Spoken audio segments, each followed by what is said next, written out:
Are you a new photographer wondering how in the world to get new clients into your business? Last year, my business made over $100,000 in revenue, and I only worked 10 days total in my studio. Now, this wasn't by chance. This was because I followed my tried and true 5-part marketing strategy. And good news, I'm breaking it down with you today. By the end of today's video, you're gonna understand how to market your photography business and pull in clients in just 5 steps. Are you ready? Let's dive in.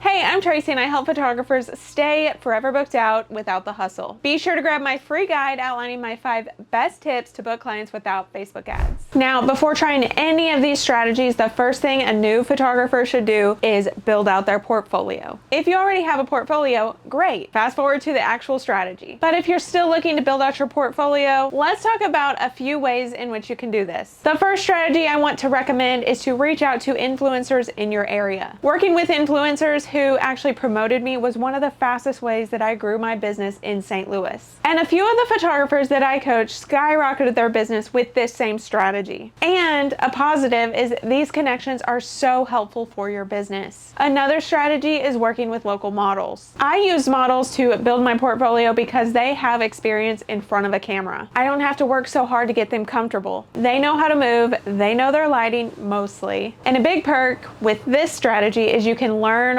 while you're also building your portfolio. And the best part, these photos will definitely catch the attention of your ideal client. There are definitely times when I think that working with models is the most important part of building your portfolio, but there are other strategies too. The last one I want to talk about is working with local business owners. One thing that you have to make sure though is that these business owners will allow you to share their images, and they need to share your images as well. I love this strategy because not only are you building your portfolio, you're also building relationships with other business owners that can help you grow your business as well. And those business owners hopefully are also serving your ideal client. That means you get access to their clients in the future because you know you're going to give them the best experience possible and they're going to recommend you to all of their clients. The biggest thing I want you to know is when you're building your portfolio, be sure to be strategic with the models you choose. The relationship should be beneficial to both you and the model, the business owner, the influencer. That might mean that the images are for their social media, or it gives them someone to recommend to their clients if their clients are looking for a boudoir photographer. And even better, you can gift them a session. Want more information about building out your portfolio this year? Make sure that you check out this video, How to Create a Boudoir Photography Portfolio as a Beginner. The second photography marketing strategy every new photographer should try is, of course, building a website. Now, many photographers avoid this step until they feel like they have an actual business. Instead of building their website, they just use Facebook or Instagram to market with.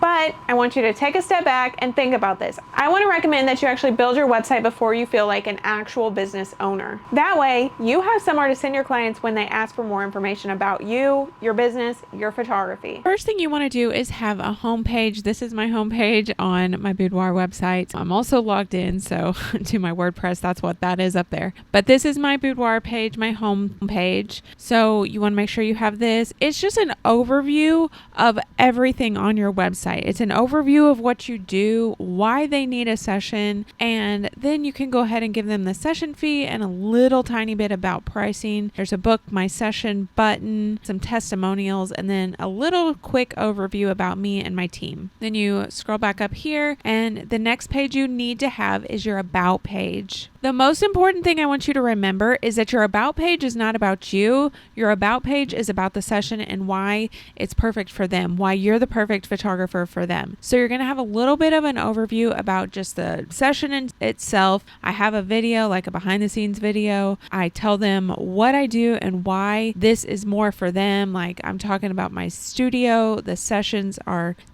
created to help them get comfortable.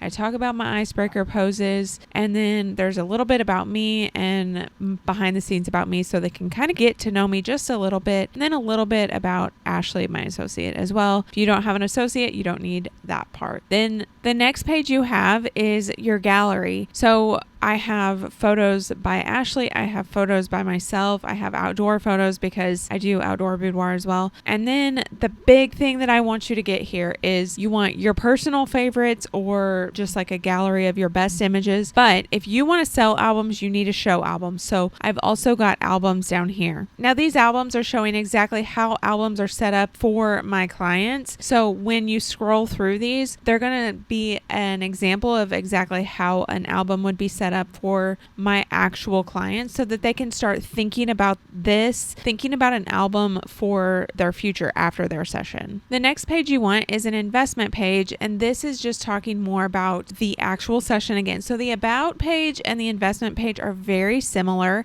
We're giving them more information about why they need the session, why they need an album, why I'm the perfect photographer for them. We're talking about getting more albums, like gifting. My ideal client, remember, is a groom. So we're talking about gifting the album as a groom's gift. And then I have a little bit about like the actual collections, session fees, and things like that. Then scroll down, I've got the actual how this works so that they know exactly what they're getting into, and then some reviews and frequently asked questions. I want you to notice that the frequently asked questions is on the investment page. You don't need a separate page for FAQs, and then a few more testimonials. And then the last page you have to have is your contact page. And I mean, that's pretty obvious why. You just want to give them an easy way to get in touch if they want to. But my ultimate goal is for them to go ahead and book a session while they're on my website. One of my clients specifically built her website before she even had a full portfolio. And because she had a legit website, she was able to book out her schedule before she ever moved to the new city that she lives in now. Seriously, she moved to San Antonio with a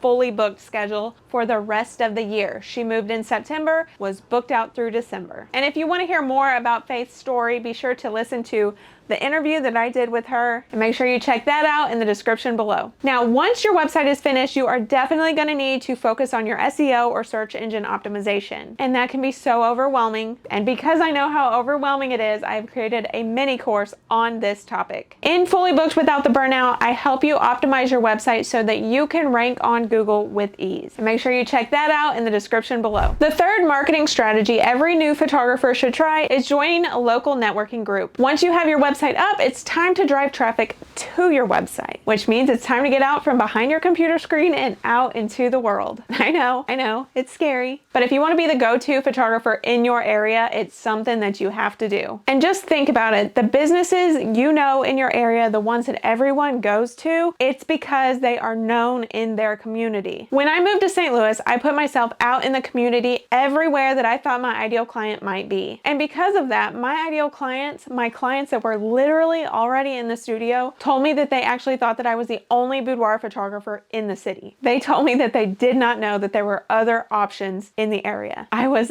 everywhere they looked, everywhere they turned around. And the best way to start to be known in your area is by joining a local networking group. That might be BNI, a women's group, your local chamber. It could be anything as long as it's local and in person. The fourth photography marketing strategy every new photographer should try is attending a bridal fair, women's show, or some sort of vendor fair in your area. The best way to book out your schedule super quickly is through one of these shows. Think about it. These shows are full of your exact ideal client. And if you're a boudoir photographer specifically and you attend one of these shows, they are going to be packed. And the best part, these turn into lifetime clients. Most of my clients who come back year after year, sometimes several times a year, those clients started as a bridal boudoir client, coming from a bridal fair. But I know you might be nervous about running a booth at a bridal fair or a vendor show with all those people coming at you the whole time. I get it. First of all, you don't have to start with the biggest one in your area. You can start small, build your confidence, and then start moving towards those bigger ones. The main reason that I want you to do a bridal fair is because it's the best jumpstart for your email list. But here are a few things that I want you to do when you actually attend a bridal fair. Number one, host a giveaway. This is really just to get attention and signups. Number two, make sure that you have a show special. Here's my recommendation: a $99 session fee, $100 print credit. But that's only if you're doing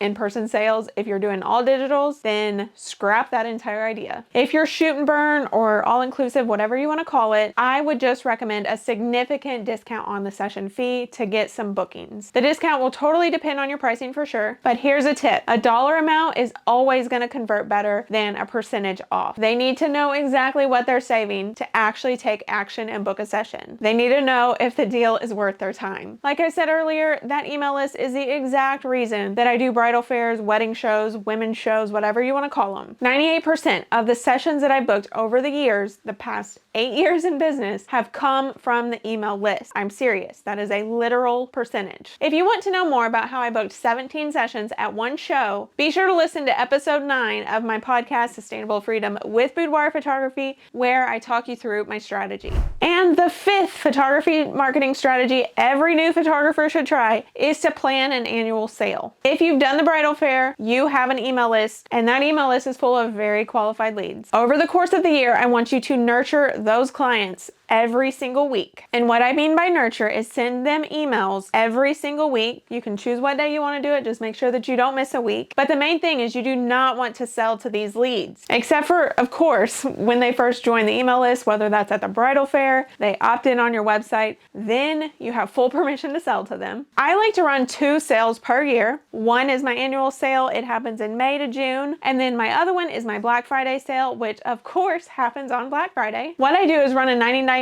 session sale. There is something about that $99 that convert. Believe me, I've tried other numbers. I've tried $129, I've tried $79, tried $149. $99 converts. And then I include a $150 print credit. You can use whatever you feel most comfortable with. Make sure you tell them the value of what they're saving by booking right now. Then you plan out your marketing. 2 weeks before the sale, I send out an email just prepping them for the sale coming up. And then the weekend of the sale, Friday to Monday, I send 4 emails. I also post on socials with the exact same schedule, and the sale sells out every single time. But the reason that they sell out is because I've nurtured these leads all year long, and I'm not constantly selling to them. If you want my exact annual sales strategy so that you can sell out your annual sales every single time, grab the blueprint to a 10K annual sale in the link in the description below. And that's the best photography marketing strategies for new photographers. Be sure to subscribe to get notified on my next video. It's on how you're using Instagram wrong as a photographer. And while you wait for that, be sure to check out this video, 6 reasons why boudoir photographers should offer bridal boudoir session. If this was helpful, let me know and give it a like.